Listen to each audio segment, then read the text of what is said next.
All right, good evening, everybody, and welcome.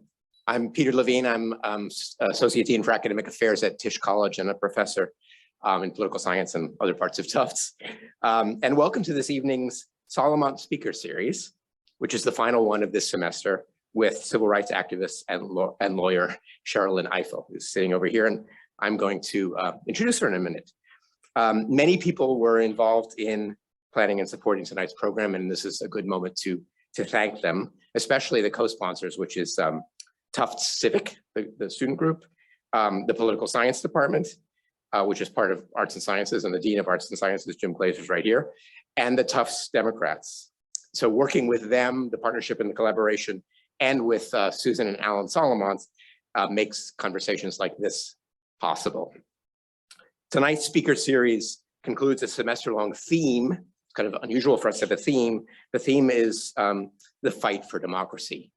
And my notes say, this is where I'm supposed to say something about the fight for democracy. So I'll say something sort of in my own voice. So I'll say something very brief because I'm really genuinely much more interested in hearing what Sherrilyn Ifill says. That's what we're here for. But I suppose I'll just share, I couldn't figure out what to say last night because there was some information not yet available. Those of us who live and breathe this kind of topic were worried about specific scenarios. I think probably everybody worried about different ones, but the one that was worrying me was that candidates for Secretary of State who are explicitly denying the credibility of the 2020 election and saying outright that they would overrule the voters in their states in 2024 to make sure that a Republican one would win key swing states. And as far as I can tell, that hasn't happened with Arizona still not called, but it looks like it didn't happen. So that's the kind of thing that can make you feel a bit better. Another thing that can make you feel a bit better is that youth turnout, that is the proportion of young Americans 18 to 29 who voted, looks robust. Circle at Tisch College, which is the nation source on that, says that the turnout, it estimates right now that the turnout was 27%, which is high in historic, not the highest, but high in historic terms, represents basically a increase in 2018 that's being sustained. And Joe Biden said on TV today, late afternoon, I'd especially like to thank the youth vote. I understand that they turned out in record numbers. So I'm not positive where he got the data, but he might have gotten it from us. So there are good things, but there are also bad things, and I'm sure the panel is going to talk about this. I would just say we always want to think more deeply and longer term and more creatively in a way. So for example, when you think about the Secretary of State issue, it's one thing that certain very problematic candidates lost, but it's only in the United States among robust democracies that we have partisan elected officials running our elections at all. Which is, and so even within the bounds of normal law, they can do all kinds of discretionary things that affect the election, which is kind of outrageous. So thinking about really changing the system to be better is one thing. Again, the 27% youth turnout is something to celebrate. And I've been working on that for 20 years. And I know that the incremental changes that have gotten us to 27% have taken a lot of work and creativity and skill, but still 27%. So 3/4 of young Americans are not participating, and that's also incredibly low internationally. So we usually compete only with Switzerland for the worst turnout in national elections. And we also, I think, have to think long-term. There was some conversation before last night's election that said that if the 2024 election is blatantly stolen, somehow that will be the end. And I think it's very important for us to say, whatever happens, that will not be the end. That will be the beginning of the next chapter in American history, a history which is full of crisis and disaster and also struggle. And so that would be the beginning of the next chapter, not the end. Anyway, I got the chance, I was told to say a few words, so that's what I'm going to say. But I really want to hear from our guest, Sherrilyn Ifill. I'll briefly introduce her because fully introducing her would take up the whole hour. So she was, until recently, the President and Director-Counsel of the NAACP Legal Defense Fund, which is the organization that Thurgood Marshall founded in 1940, I think, incredibly important in the history of American democracy. Now she's emerita in that role. She was the second woman to lead the Legal Defense Fund, a transformational leader who worked to increase the visibility and engagement and impact of the LDF in litigating urgent civil rights issues. She actually began her career not there, but at the ACLU, at the American Civil Liberties Union, and came over to the LDF as an assistant counsel in 1988. She also has taught at the University of Maryland Law School for 20 years and pioneering a law clinic. So learning, for those who don't know, learning how to be a lawyer by actually practicing law, focusing on challenging barriers to the reentry of ex-offenders. I was at the University of Maryland, College Park for 15 years, so go Terps. She's, of course, a prolific scholar and academic. Her book On the Courthouse Lawn, Confronting the Legacy of Lynching in the 21st Century lays the foundation for contemporary conversations about lynching on one hand and reconciliation on the other. She's won amazing awards and honorary degrees, many honorary degrees, Attorney of the Year by the American Lawyer recently. In 2021, she was named one of Time Magazine's 100 most influential people in the world. So everybody else here who was named one of the 100 most influential people in the world, please raise your hand. Okay, I don't think so. She won the Spirit of Excellence Award from the American Bar Association. She served on President Biden's commission on the Supreme Court, which I followed a bit, and got the American Bar Association's Thurgood Marshall Award, which certainly seems like the most appropriate award. So we're very grateful to have Ms. Ifill here with us this evening. We're going to learn from her. I'm looking forward to that. She's going to give a short lecture for about 15 to 20 minutes from here, I think, from the podium, if that's okay with you. And then she will be joined by Tisch College Dean Dana Cunningham on the stage for a discussion. And I didn't get instructions to introduce our visionary and exciting dean. Well, I do, she's saying don't introduce me, but I do have to say, in addition to being the visionary dean of our college, Dana Cunningham is also an election lawyer and voting rights lawyer who in fact worked for the Legal Defense Fund. So a very good person to have this conversation, as always. So thank you for joining us in person, also on Zoom, and please welcome Sherrilyn Ifill.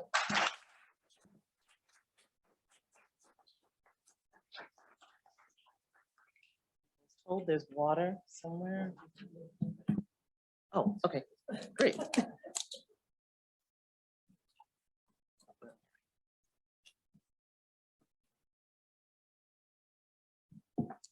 Thank you so much, President.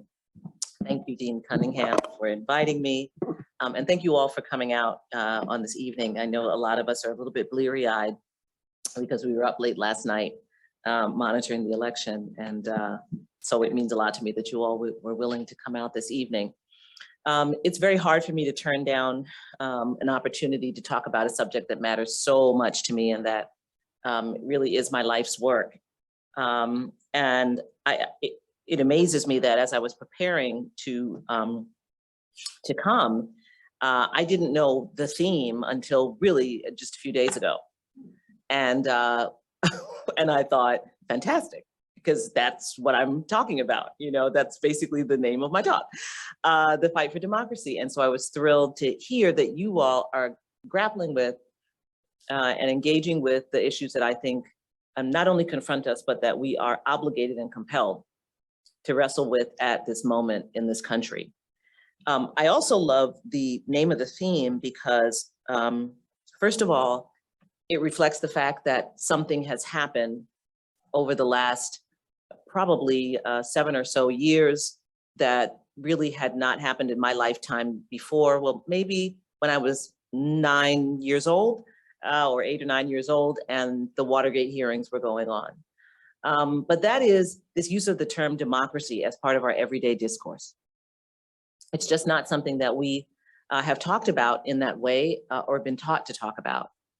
And so, but you know, democracy is my jam. And so hearing people just talk about it all the time is incredibly exciting for me. I feel like this is my moment where people are focused on the thing that I care so much about.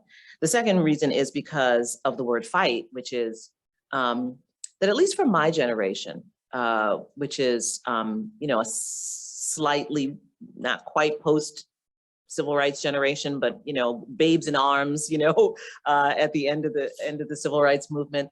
And I think for many Americans who are post-World War II babies, we were not taught to believe that the fight for democracy was quite as powerful and urgent, I think, as it has revealed it is. And so I love the fact that we're talking about the fight. Now, I will say that, you know, I have worried for some time that most Americans, and particularly if I can be, and I'm going to just speak candidly, you knew who I was when you invited me, so I'm just going to say what I say and then we'll see how it works out. That I think most white Americans have not believed that we were in a fight for democracy. Because I'm a civil rights lawyer, I have a different view, and probably because I'm also a Black American, I have a different view as well. So I don't even really count America as a democracy, certainly not before 1954, because half of the country obviously was under legal apartheid.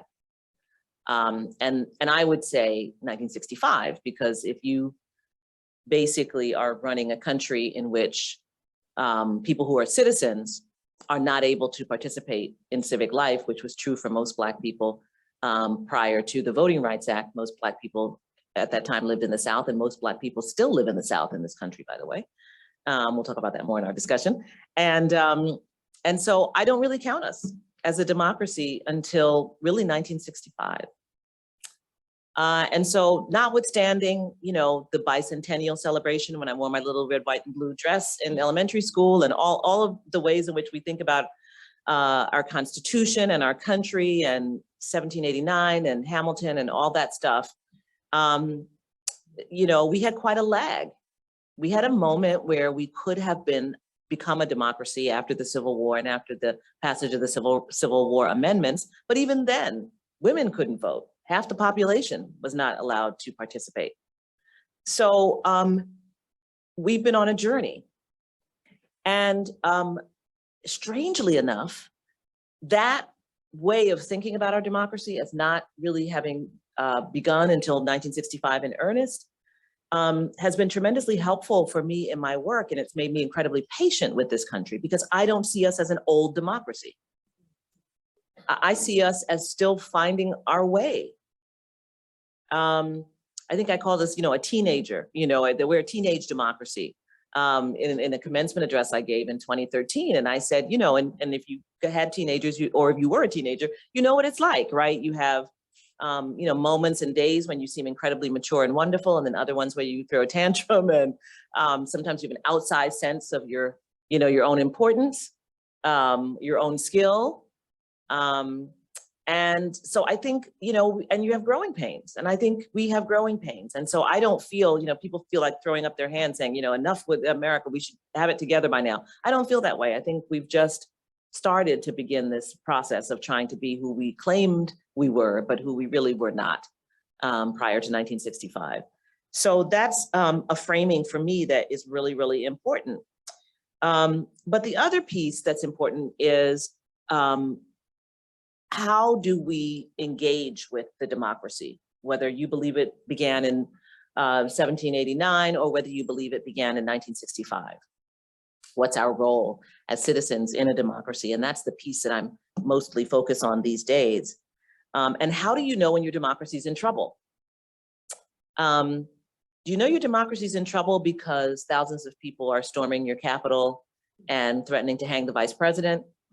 Yes, that seems pretty obvious and not at all, it does not require the analysis of folks here at Tisch to know that your democracy is in trouble. Is it in trouble if the leader of your country will not commit to a peaceful transfer of power? I think that's a yes too.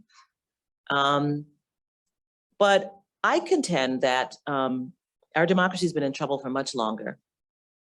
It was not ushered in by Trump. And it is not solely because of January 6th. I have believed for some time that one of the reasons we don't know and haven't known that we have to fight for our democracy and that our democracy is in trouble is that we don't use the knowledge of those who are in the best position to evaluate the health of our democracy. Right? I think that if you want to evaluate the health of your democracy, you have to engage with people whose experience with the democracy exposes them to the weaknesses, right? You have to engage with people who are interacting with the democracy in such a way that it reveals the weaknesses in the foundation, the cracks in the foundation. So if I want to know whether a democracy is healthy, I don't talk to the most successful person. I don't talk to the pundit, on television for whom America has worked out, right?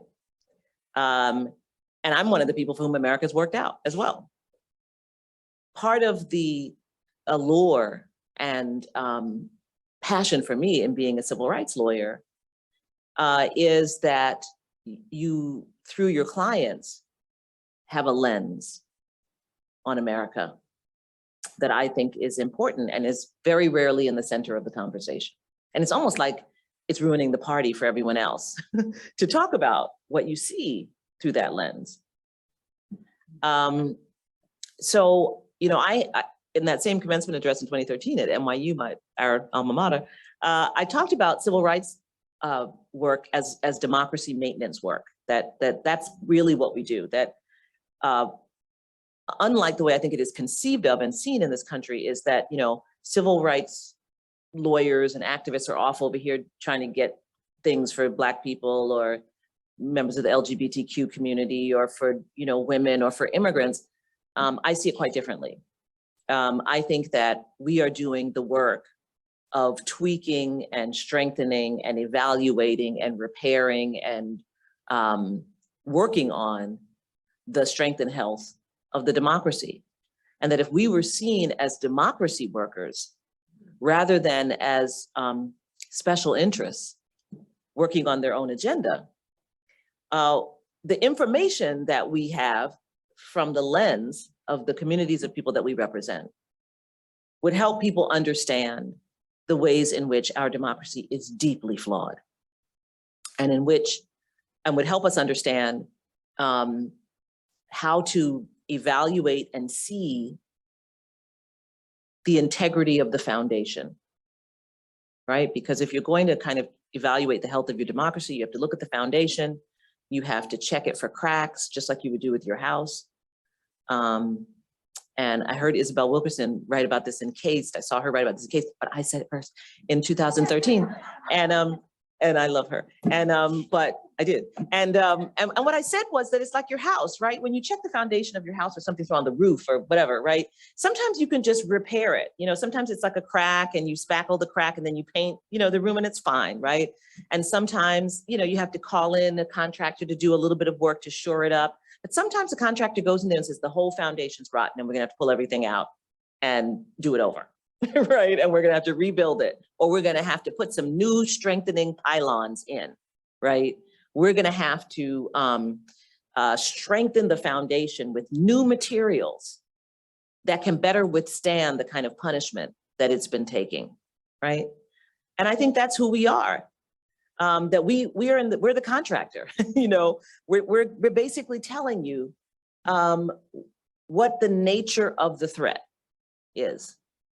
In 2013, I tried to explain that the threat was DEFCON, whatever is the bad DEFCON. I never know which way it goes, 10 or 1. Because I felt and saw that, we were deeply troubled in a variety of ways. And at that time, I had just started leading the Legal Defense Fund. 6 months in, the Supreme Court decided the Shelby County versus Holder case. And that was a case in which the Supreme Court essentially gutted a key provision of the Voting Rights Act, Section 5, which was regarded as kind of the most precious part of the Voting Rights Act. In fact, it really is the most successful civil rights statute ever enacted, and successful precisely because of this provision. Because this provision required jurisdictions that had demonstrated a history of discrimination in voting, which were primarily, but not exclusively in the South. 3 boroughs in New York were part of the regime. They had to submit any voting changes they wanted to make to a kind of a neutral federal authority, either the Attorney General or a federal judge in DC, before they could make those changes. And the changes would then be evaluated for whether or not they had a negative effect on the Black population or Asian American population or whatever population was implicated by the particular provision, and determine whether that practice would be pre-cleared, which means the federal government says, go ahead and do it, we don't see a problem with it. Or whether the government would ask maybe for more information, tell us more about it. And during that period, the jurisdiction would provide information, civil rights groups, local activists would provide information, and sometimes the federal government through the Attorney General or the DC District Court would deny preclearance, would say, actually, this has a negative effect on the voting rights of Black voters in this jurisdiction. So what it did was it got to the discrimination before it actually happened, right? And it was cheap, right? You know, the jurisdiction had to just submit the change. So it was the cost of a stamp on an envelope, as opposed to when a jurisdiction enacts a change that is discriminatory, and then I sue them, and we're in litigation for years, and I'm determined to get attorney's fees after I win, and they have to spend, the state or the jurisdiction has to spend a bunch of money defending something, and it takes years. And it's dangerous because in those years that you're litigating the case, elections are still going forward under this discriminatory change. And it happened in 2013 when preclearance was removed and the state of Texas rushed to pass a new voter ID law, one that had been denied preclearance previously.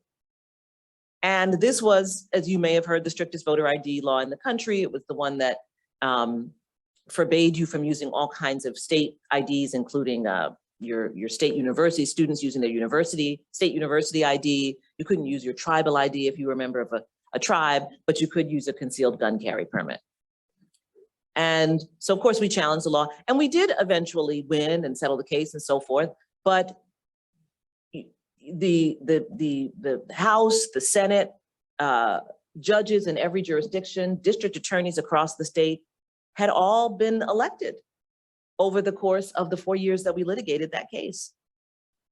So preclearance was designed to avoid all of that. And so the Supreme Court gutted it, and we can talk about the case more, but I was deeply concerned about it, and a number of states followed suit, North Carolina, Florida, and there was a kind of a glee. They were now freed up. I remember the Secretary of State of Florida saying, we're free and clear now. You know, they wanted to just do this.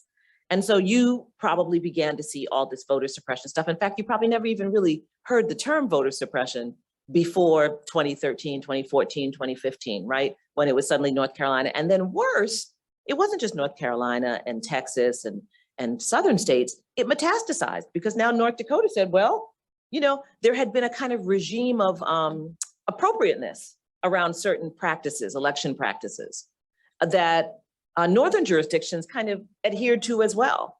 But now they, who had never even been subject to preclearance, were taking on the same things that these jurisdictions were doing. So we saw voter ID laws in Wisconsin, and we saw voter ID laws in North Dakota and across the country. And the regime that you've been most conscious of the last 5 years emerged from that decision. And I remember after Charlottesville, which was this powerful moment in which another phrase that we didn't before that often use in polite company in this country, white supremacy, started to be used. And I remember talking at that time about my use of the term in this period from 2013 to 2017, because I felt that while Charlotte was this, you know, hideous, awful, very menacing and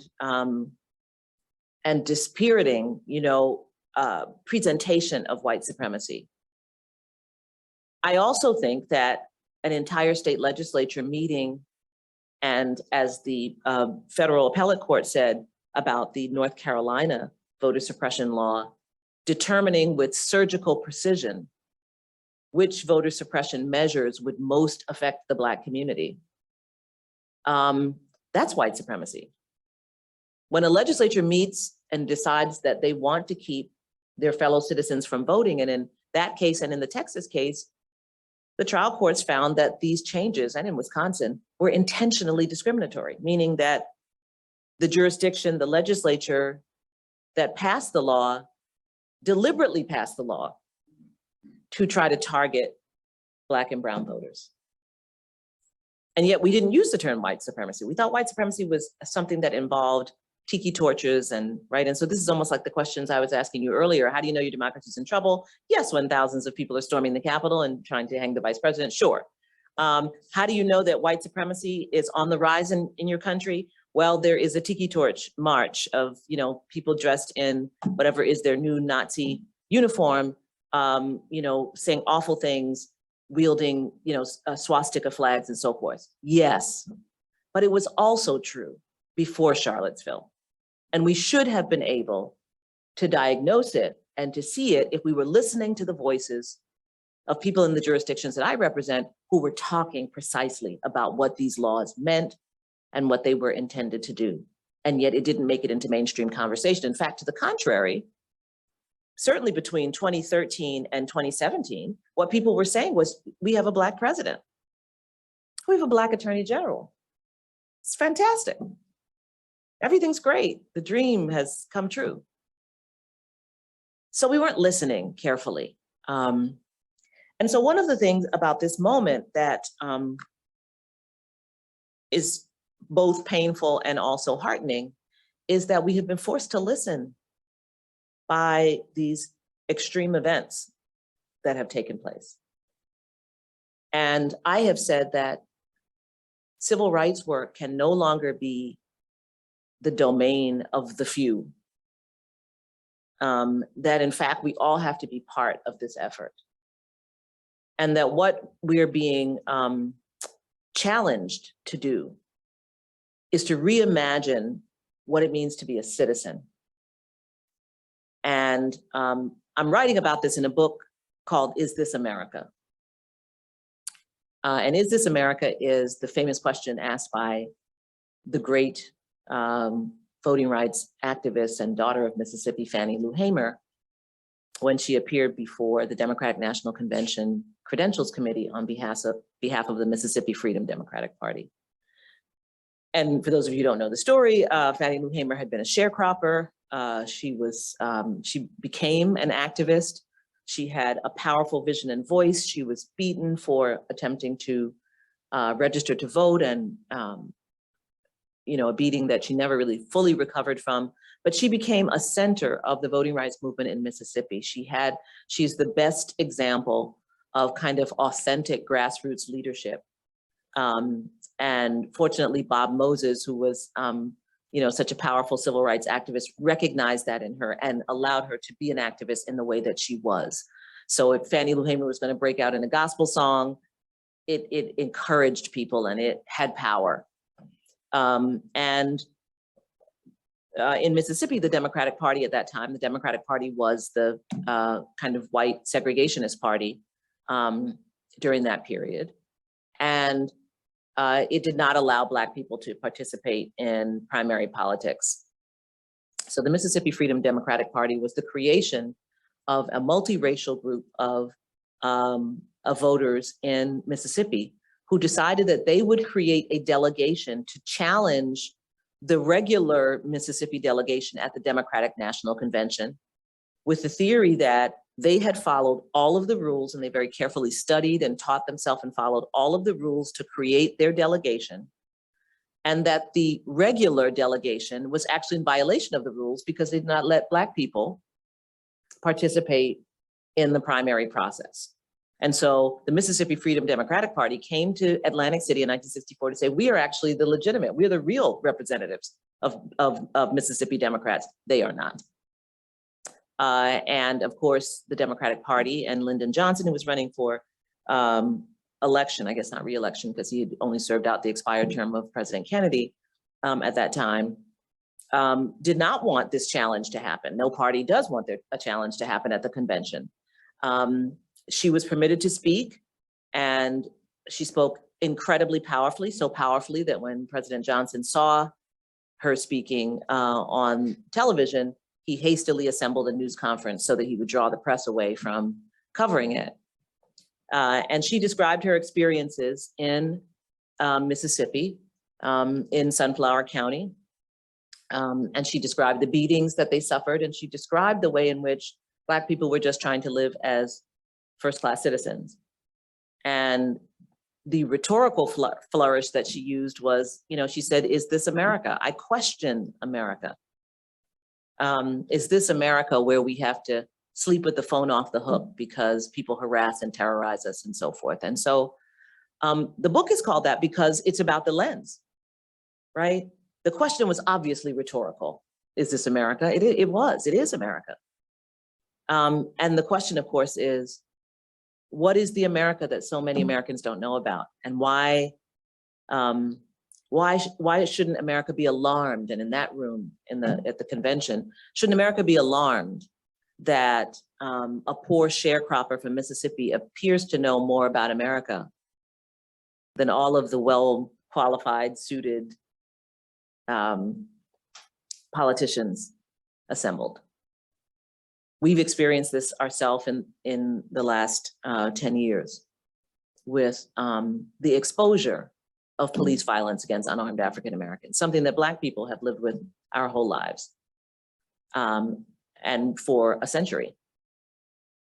And when the kind of ubiquitous cell phone videos of this violence began to be more democratically seen because of social media, not because of mainstream media, many people asked me, many white people asked me, is this something that's happening now?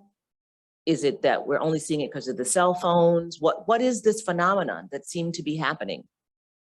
And it produced the conversations in which I think some real learning happened. The conversation about the talk that Black parents have with their children about how we tell them they must behave when they encounter law enforcement. These were aspects of our lives that were not seen. And yet, how the legal system functions and what happens with law enforcement is a huge part of what makes a democracy. You've seen some of those videos. If you saw them from another country, what would you say? And you knew that the people who engaged in that conduct had not been punished. If you saw Philando Castile killed in his car and you knew that the officer had not been punished. If you saw Eric Garner choked and say, "I can't breathe" 11 times, and you knew that the officer had not only not been punished, but hadn't been fired until 2 years ago. If you saw, only because of the video of Laquan McDonald being killed in Chicago, do we know what really happened? Or Walter Scott, a 53-year-old Black man running in that park in North Charleston and being chased and shot. If you saw that reel from another country, and you saw that the armed constabulary of the state could kill racial minorities with impunity, you would assume that country had a democracy problem. So democracy is not just about voting. It's not just about political parties. It's also about the power of the state over your life and whether there is impunity for the state to commit violence against innocent citizens.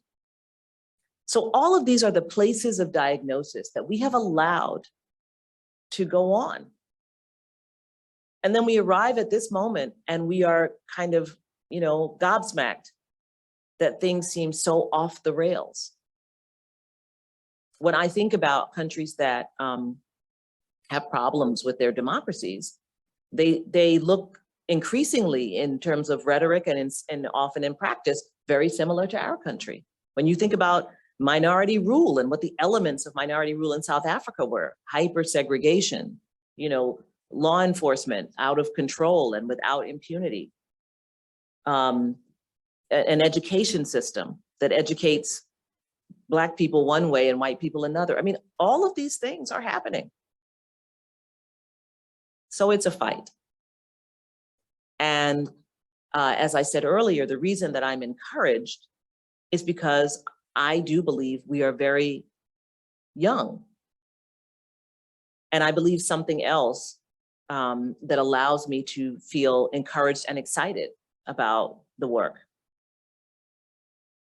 I don't know of any other country that is trying to do, and I certainly don't know of any other country that has done what we're trying to do. We're trying to create a healthy, multiracial democracy centered around principles of equality, of due process, of free speech, of justice, of the rule of law. And we're trying to do it across a vast geographic landscape with people whose origins are from all over the world. We're trying to create something that if we ever pull it off, will be amazing. And there won't be just a day when we just say, okay, we're done, democracy, right? We will hopefully, our children and our children's children will more democratically, meaning across the population, have a different sense of what it means to be a citizen, of the kind of vigilance that it takes to protect this thing that we just breathed like air, that we didn't even know was a thing. And so that makes me excited to imagine that, not that we are trying to return to some period in our past, but that we're actually at this moment, precisely because of the unraveling, to build the kind of America that I think you and I always hoped we could be.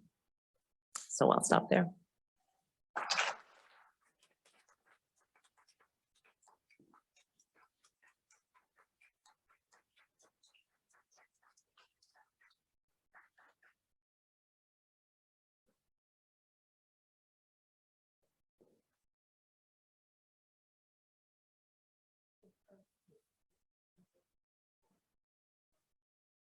Now?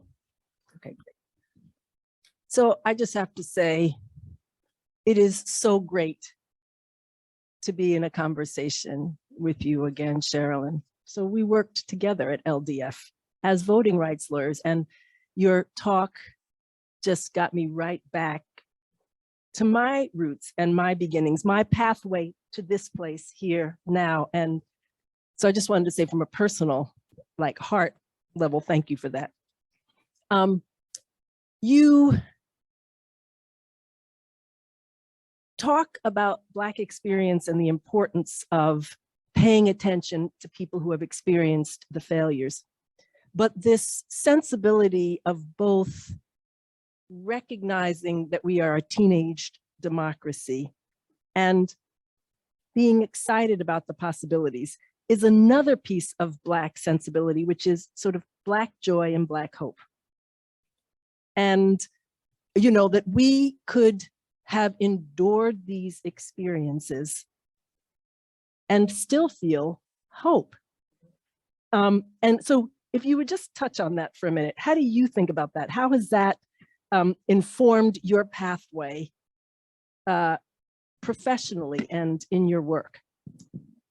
Thanks so much. And I have to say how delighted I am to be in conversation with you as well. And I was actually just thinking about you because you show up in the book that I'm writing, because, I'm talking a little bit about the Etowah versus Presley case, and you will enjoy how I'm talking about it. But yeah, Dana and I, Dean Cunningham and I, we're young once, Young and beautiful once. Young and beautiful once, and we were litigators, and fully committed to the work that we were doing, and mentored by the great Lonnie Guinier, the late Lonnie Guinier, who passed away this year, and just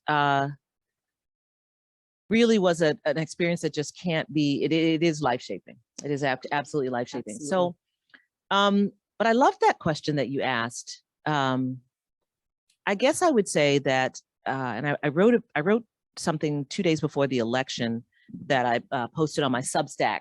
I have a Substack now.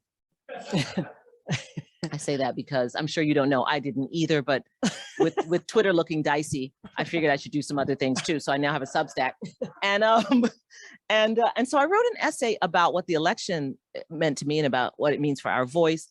And in the essay, I talked about just the way in which part of what makes my Americanness, how I think about my Americanness, which is, to be a civil rights lawyer, you have to suspend disbelief, right? You're working for something that hasn't happened yet. And there's no evidence that it will. And you really have no reason to believe that it's going to work. But if you come from the tradition that Dana and I originally came from, and particularly at LDF, where, an organization founded by Thurgood Marshall and, this decades-long plan to end, segregation in education and so forth. You have to submit yourself to the reality that these people had no blueprint. They weren't saying, we want to do this just like England or, or someplace else, right? They were out of their own heads, out of their own hearts, out of their own sensibility, out of their own deep fealty to the Constitution and to the principle of equality. They were working on this thing day and night, ruining their health, traveling and risking their lives often, right? As were the clients who lived in these communities. The clients in South Carolina, the Briggs family, lost their jobs, had to move away, were threatened. They lost their credit, and if people called in their credit on their cars and their homes. And these were Black people who risked it all for something they couldn't even see and that they had no guarantee would work. And that's so powerful to me, so innovating, so exciting to imagine that.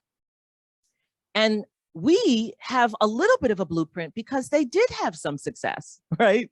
They had some success, which is why this room looks like this. And so we even have a little bit of a blueprint. So we should really be encouraged that change can really happen. And so that's the way I kind of take it, that yes, it is true, but to do this work means that you are, and I think this is, true for most Black people. You're raised, and we were raised with a very strong sense of kind of civic responsibility. I always say the family business is service, but I was in elementary school singing all those songs, freedom isn't free, and wearing my little red, white, and blue on Flag Day and doing all my stuff. We just were raised that way. At the same time that we would watch the news every night and have a thoroughgoing critique. And my father was an absolute race man and wanted us to understand history. We had to watch every documentary, and we had, we had this dual way of engaging with this country. We understand that it hasn't done right by us, and yet we still. Is your phone? Of course, it's my phone. Of course, it is. It's in the other side, Peter. Excuse me one These are moment. the special moments that make a live talk. You can't get this on Zoom. My sister, but anyway. Oh, it won't go. Okay, there we go. Yeah, so I think that's just part of what we do. I don't think your country has to be doing everything you want it to do for you to be committed to the work of changing it. So for me, this case in Haywood County, I think you were gone by then when I did this case. It was a school board. And one of the people who stepped forward to be a plaintiff was a guy who had been fighting his whole life. And as a result, his daughter had been killed in their family store. And here he was volunteering to put himself out there again and be a plaintiff. Where do you summon that kind of courage? So anyway, just to say. Yeah, that's the you're always encouraged by your clients and by their experiences, because I've always credited Thurgood Marshall with saying that, because people would say, oh, you're so courageous and you're so amazing. And he would say, well, it's actually the people who live in those communities because they stay there. He said, when the trial's over, I get on the fastest thing moving and go back to New York. And those people live there and have to continue the fight, without protection. So they're just an endless source of encouragement. And many of us know this from our own family. We've seen families, we've seen the indignities that our parents or our grandparents suffered, and yet there was joy in your home, or yet they raised you with a sense of values. It's one of the reasons why I reject, some of the excuses that are offered for some of the excessive conduct. Well, that was good. Excessive conduct that we see happening now, right? Where people say, well, they feel disaffected and they feel like America has changed and they feel like they're not sure where they fit in and what their future is. And there's this endless visiting people in diners to try to find visiting white people in diners in the Midwest to try to understand why. What is it that has made you feel so disaffected from this country? And I'm just so impatient with it. It's so outrageous. First of all, we have diners, so you can come to the Black community also, and there are Latino diners. Asian everywhere. restaurants all over. And so you could also hear from other people, like how they walk that difficult walk of like a country that you feel, hasn't fulfilled its promise to you, but it didn't make you want to kill the vice president, right? It didn't make you want to do violence to your country. It didn't make you want to attack children going into schools. It didn't make you want to, not follow health advisories. It didn't make you want to speak horribly about people in public. It didn't want to make you, maybe some of you don't even like what I'm saying right now, but you're not screaming, "You lie," like Joe Wilson did when President Obama was speaking. Like there is a way in which we're giving kind of this like soft peddling to people to say the reason is because they feel disaffected. Many of us feel disaffected. And, I think it would be better and we would be better served to listen to people talk about how they manage not to do those things, despite the fact that they feel that America has not lived up to what they hoped it would be. How do you keep going? How come you're standing in this line voting? I would go to, Fulton County, Georgia, where Black voters stood online for 9 hours in the presidential primary in 2020. And I would ask them, you're standing on this line this long. Why? Tell us, why you think this is important. When you cast your ballot at 1 a.m. in Harris County, Texas in 2020, why? But no, we want to go to the diner to find out why people who have decided to withdraw from norms and respect and civility, and even the laws and even the rule of law, right? The idea that if my person wins, then the election was sound, but if I lose, then the election didn't. I mean, like that can't be. It can't be. If you look at a video like Walter Scott being killed and you don't think that police officer should be held accountable, what are we talking about? What does that mean? Well, I respect the police. How does those two things go together? That's not the logical. I respect the police is not, and therefore they can execute someone with impunity. Those two don't follow each other. So I think we're those kinds of engagements are creating a very low bar for citizenship. What I'm saying is we need a higher bar for citizenship, meaning, and I don't mean like formally, like your actual citizenship papers. I mean, to be a citizen of a community, we should be holding ourselves to a higher standard. And I think the current circumstances are compelling us to that, because we will lose it all if we don't decide that we're going to take it to the next level. So on that note, taking it to the next level. So yesterday happened, and the media has the liberal media has declared victory for democracy. And in fact, it's a good thing that the election deniers were routed, right? Everybody agrees with that. It's a good thing that the election deniers were denied. Nobody is talking about the extreme voter suppression. And I heard this morning, gravity always reasserts itself and reality returns, and Americans go back to loving democracy. I thought, oh, what? All of that happened. All of that happened yesterday. I didn't even know. Well, there's a difference between Democrats and democracy. Say more. Well, Democrats are a party, as are Republicans, and neither one are equated with the concept of democracy. Democracy has features. A healthy democracy has certain features to it, right? Free and fair elections, the peaceful transfer of power, the rule of law. Like, we know what those elements are. That's not a political party. Political parties can exist within a democracy. And this is something I have been in many conversations with the press about. And what I have told them is that one of the reasons that Americans have not been educated about the need to panic or press the panic button on voter suppression is because voter suppression has been presented to the American public as a partisan issue. Yeah. Right? Now, the organization I led for 10 years, and where Dana and I worked in our salad days, is a nonpartisan organization. And I had to be very serious about that because, you're always worried that, people are going to challenge your nonprofit status and your tax-free status. So I didn't really play that. But it was really easy for me because Dana and I happened to be old enough to have sued Democrats. That's right.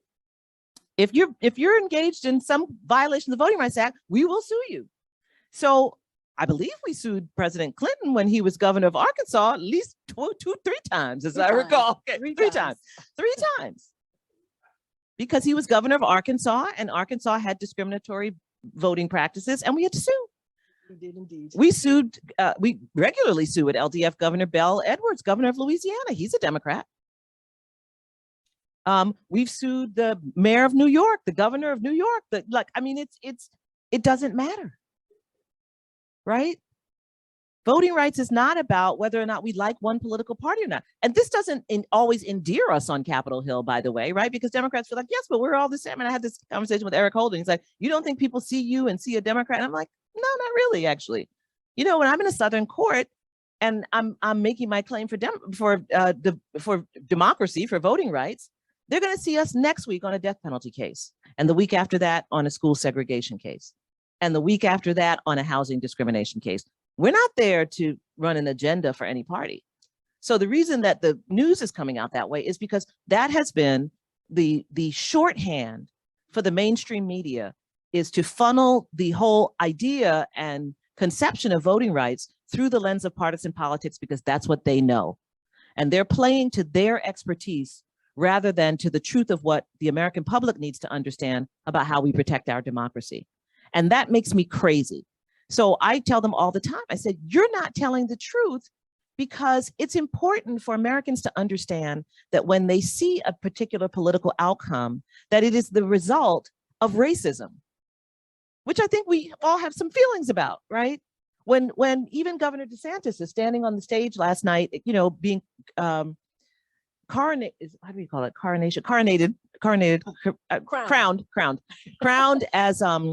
as the next, thing, it's not just about him winning the election, but we should remember that this is someone who took redistricting into his own hands and redistricted Florida in such a way as to lose majority Black seats.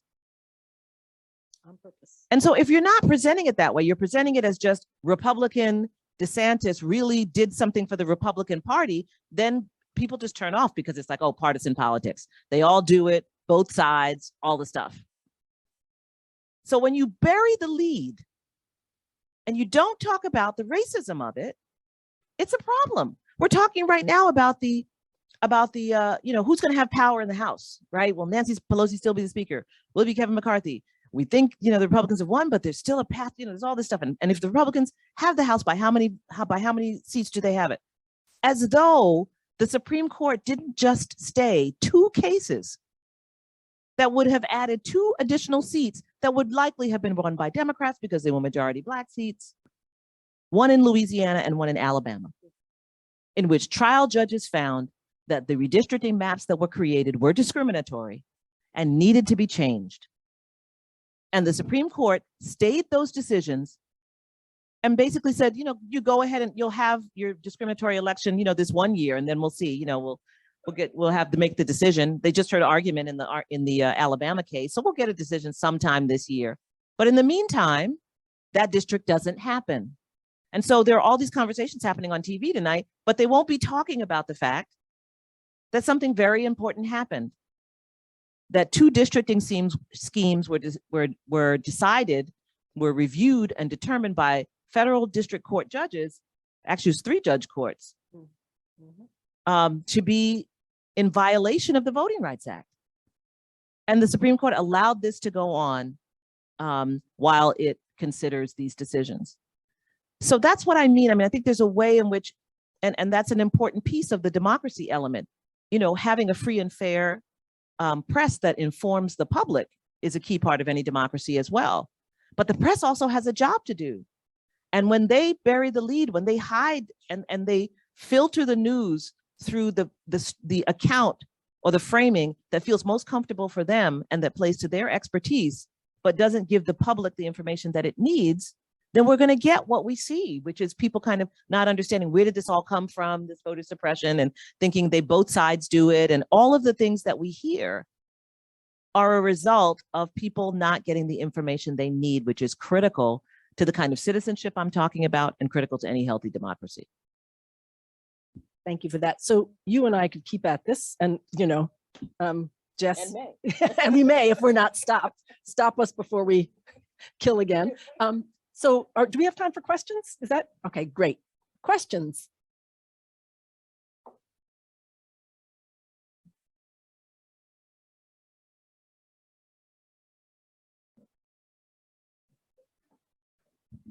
Hi, my name's Amari.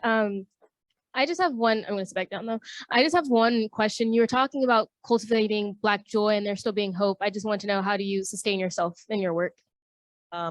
Poorly, to be, if I'm honest, I've been a workaholic for a really long time, but I really love my family, which is really important. And I have many interests, I love film, I love dance, I love music. So I'm doing all these things at the same time. I'm not kind of just, and I think that's the other thing, is that it looks unattractive to people, like, oh my gosh, you're doing that work all the time. It must be such a drudge. I'm incredibly joyful about the work that I do. I've never had an unhappy day in my work because I've been doing work that I love. And if you're going to be a good lawyer, you're going to work hard anyway. So I felt enormously fulfilled in my work. I will say also, just working in a community of people that share a vision of a world that we're trying to create is also like incredible. There's a lot of that happens in the work that's just funny, just hella funny. We laughed all the time, all the time, because it's amusing, and there's a part of it that's just fun. So it's important to do that. It's also important to take care of yourself. And I'm actually learning that from my daughters. I've always been very bad at this. And they have really taught me that, it can be different, and that it should be different, out of their own love for me, out of their vision of the world. Actually, I think out of them being, as a generation, just freer than we were. They feel free to rest and to take care of themselves and to value themselves personally in that way. And I think I a little bit kind of got the message that you have to do. And so I'm really actually enjoying this period of my life in learning from them how to kind of return to my body, and how to regard being able to stay in this work, healthy and sane as part of the revolution too, So I will never forget one time when we were at LDF, I walked by your office and you were reading the National Enquirer. I used to be like a celebrity. I used to know the stories, and I poked my head and I said, Sherrilyn, and you said, leave me alone. I am a complex individual. And this is my joy. And I will say, I always remember that when I was down in Arkansas trying to find witnesses for the Jeffers case. This is right before you came on.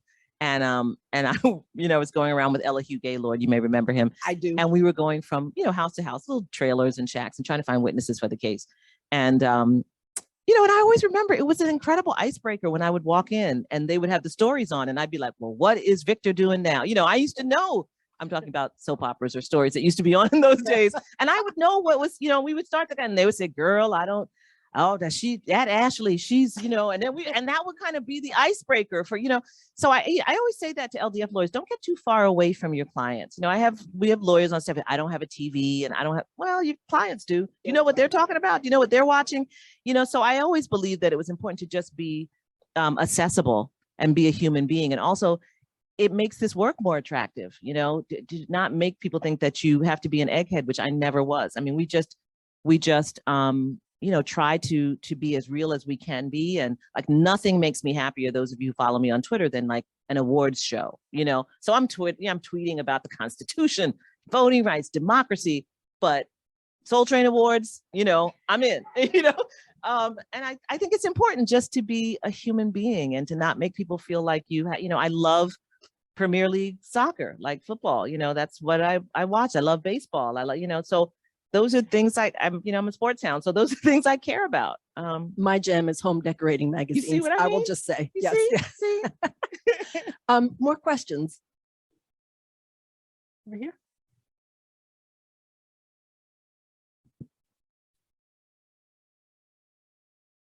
Thank you. I'm just curious, like as a college student, how much capacity do I have to contribute in this fight for democracy? Yep. You know, I used to say to law students, because I taught law school for 20 years, and very often law students who felt passion for this work, they would be doing a lot of things, you know, so they would be in their first year of law school, which is, you know, notoriously incredibly hard. And they would also be having, you know, the drive for toys for kids, and they would have the book sharing, you know, down at the community center, and they would be doing all these different things, and the voter drive and the events, and out of a sense that they should be doing more. And what I used to say to them was that I think it's important to do some elements of those kinds of things that help fill you out and round you out as a person. I also think that your family and your community sent you on assignment, and you should feel okay about that. Because on the other side, you're going to be equipped to do more of the things that you want to do. And you have to accept the assignment. They want you to go to school. They want you to study. They want you to learn things that maybe they didn't have the opportunity to learn, or maybe they did, and they want you to learn more. They want you to do incredibly well. They want you to be safe and healthy. They want you to have a good time. You know, your family and your community has sent you off, and they're okay with you're not also saving the world while you're doing, you know, your 4 years of college or your 3 years of law school or your medical school or whatever else you're doing. So I think it's important to have that impulse and to find things that when you have the time, you can do, you know, what you can do on breaks, or what you can do when you go home. You know, every Thanksgiving morning we serve meals, or, you know, whatever is the thing that you do. Or I keep, you know, talking about the need for people to attend, to hold their political leaders accountable by just showing up, you know, attending that school board meeting. I mean, they'll be shocked that you're there. Trust me. You know, political leaders act differently when they look out and they see you in the audience. They talk differently. So showing up at the school board meeting and showing up at the city council hearing, or you'll learn a lot, you know, from it as well. But just making your presence known, that part of being a citizen is not just casting your ballot and then walking away. Then we wonder why political leaders don't do what we want them to do. You actually have to follow up and show up. And then after the school board meeting, say, hi, can I talk to you for a second? You know, I voted for you. And I heard you say earlier that, you know, we're going to be getting some new books, whatever it is, you know, that's part of the job. And you don't have to do it every week, but you can. You know, I tell people to call their senators. You put the number in your phone, 202-224. Well, I used to know it. I'm going to know it in a minute. I'll tell you the number. You put it in your phone, and you can call your senator once a month to say, I don't like this, I do like that. What's going on with judges? I haven't seen any, you know, confirmations happen. What's happening with the bill? Do you think immigration is going to move? Just do it. They really do pay attention to that stuff. And if you have the time to send a letter, even better, you know, because they know you really took the time. But you can contact your representatives. That's just a call. You're on the phone all the time. Why can't you call them?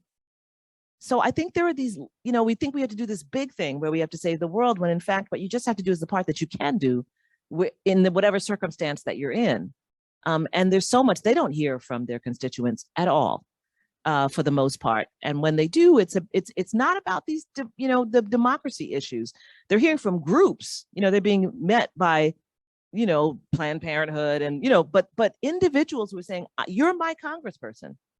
And I was very concerned with the tenor of the, you know, meeting that I saw, the hearing that I saw. I just saw a few minutes of it, you know, when I was watching CNN, but I didn't like the way you all were questioning that you know, you can say that. That's what they're there for. So, and they're there, and they're getting the benefits of that position for, you know, Jeff Sessions still gets his haircut in the Senate barbershop, which he can for life. You know, even though he's no longer, oh, you didn't know that? oh no. Yeah, they have access to once you've been a senator, you know, you can get your hair cut in the Senate barbershop for life, right? They get to be on the elevator. That's why so many of them become lobbyists. They can be on the elevator with the senators, which you can't be. And you know, Jeff Sessions was the prosecutor. Don't start. Okay. We can't do Jeff Sessions if we're going to end this. Are we Okay. doing Jeff? Okay, okay, we'll do that later. Yeah, that's its own forum. It truly is. So Again, I'm just says our board member, Dr. Betsy Bush, who is. Thank you. Yeah. Thank you. Exactly. yeah. This lady had her hand up and Oh. she didn't get to ask, and I would feel bad if she didn't get to ask. Okay. Hi, I'm Katrina Moore from the Africana Center here. And you actually answered my question somewhat. I wanted to ask around, how do we change the narrative of just sitting around talking about what is happening? How do we change that to start putting actionable plans in place, that going to that school board meeting or questioning, the students that I work with, we are trying to help them understand the things that are happening to them on this campus and what they can use their voice to affect change, or how they can do that. And so I think that I'm concerned about not just sitting and bemoaning what is happening, but what do we do to hold the people accountable? Because the people that we are electing work for us, right? Absolutely. And Absolutely. we aren't accustomed to holding them accountable. How do we do that?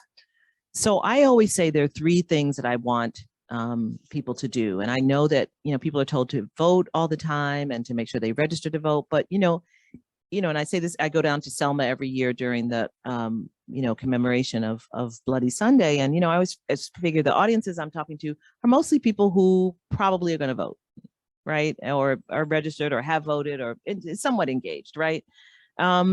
And many are feeling quite proud of themselves, and I say this all the time, even in my own community, about scolding young people about voting, because we're making it as though we're doing our job. So I want to first just talk about what it means to vote. I really think it's important for people to be voting in a way that is informed. Now, I know that you know exactly who you want to vote for president and for governor and for senator and for mayor and maybe even for city council. But if we're all being honest in the room, we've all been faced with the ballot in which it says, judges, pick 3. And do we know who they all are? I don't, even I don't know unless I've really researched it, right? People are running for sheriff.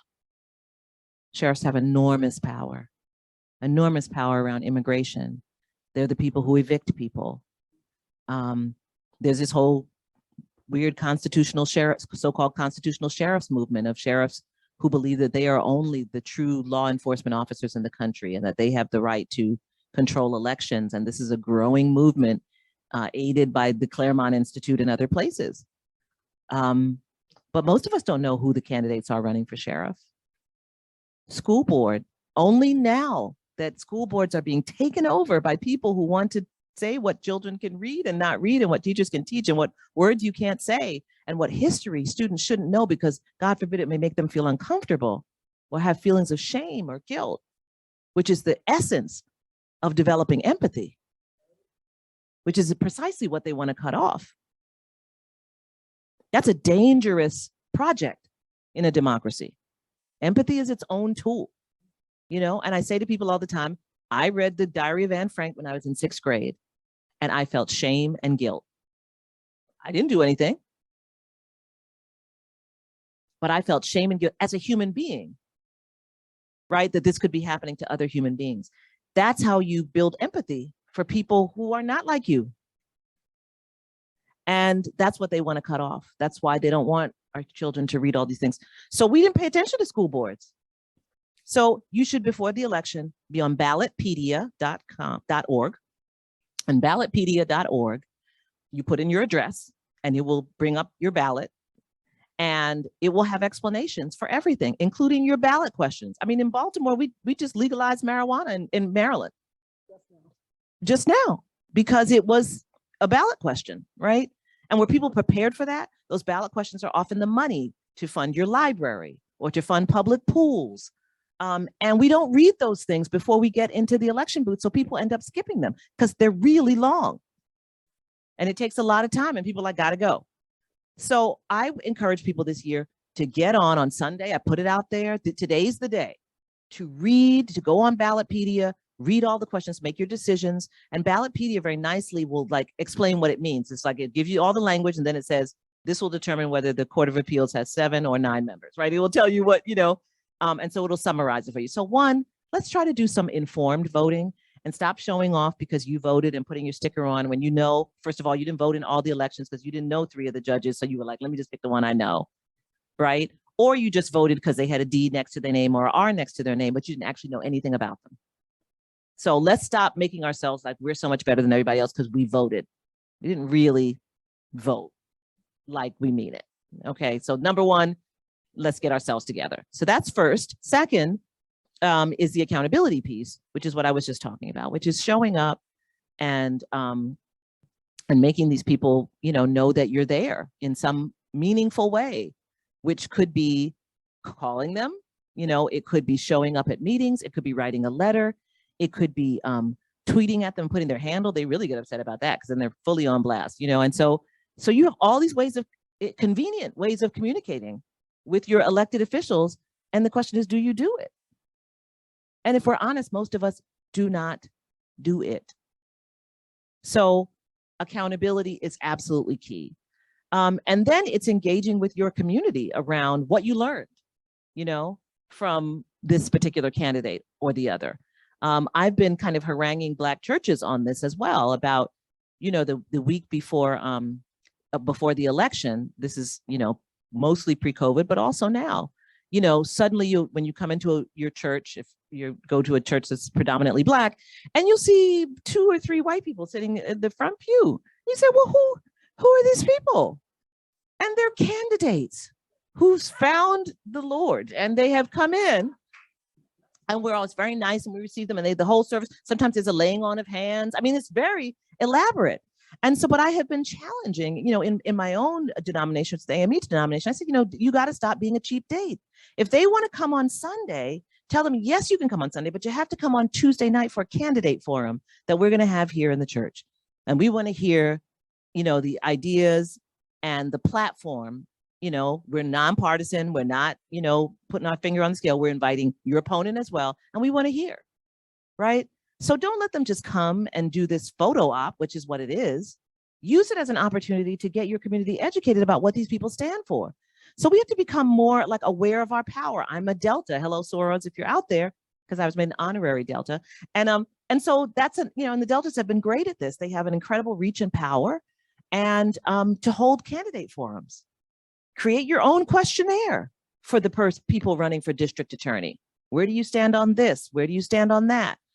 And get consultation if you want to do that from civil rights groups on what such a questionnaire should look like. You may not know about the Brady rule that requires prosecutors to provide any exculpatory evidence that they find or that's in their possession to defense counsel. But prosecutors are required to do that by the Supreme Court, right? So you may not know that, so it may not be on your questionnaire. What is your plan for educating the assistant state's attorneys or the prosecutors in your office about their Brady obligations? They would lose their mind if they see that you ask that. So you can do, and that's not partisan, that's their obligation under Brady versus Maryland, right? So I think there is a way in which we can more civically be engaged or have a house party. When candidates are running, they're desperate. They just want to find a place where 2 or 3 are gathered, so they can, and the ones who don't get the attention, the school board people and the judges and the sheriffs and the Public Safety Commission and the Water Commission, the Railroad Commission in Texas, and all those public commissions that actually set the rates for utilities. I mean, we just let them go. We don't even know who they are, but you just a public, something public sounds good. We'll vote for them. We don't know who they are. And they're setting the rates for your gas and your electric and your water and all that stuff. So I think we have to get a little bit better educated And this is what I mean about a higher level of civic engagement. I think it's great if we vote. I think it's very important. I think it's important to vote in every election.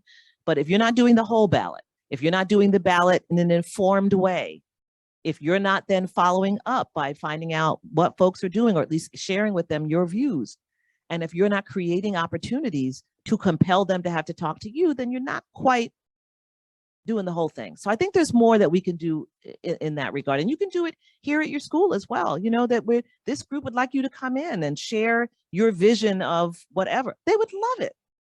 They would love it. And I think that's the kind of muscle we have to begin exercising for this new stage of democracy as we move into young adulthood. You know, we got to do things a little bit different than a baby democracy would do. We are out of time, but go ahead. Quick.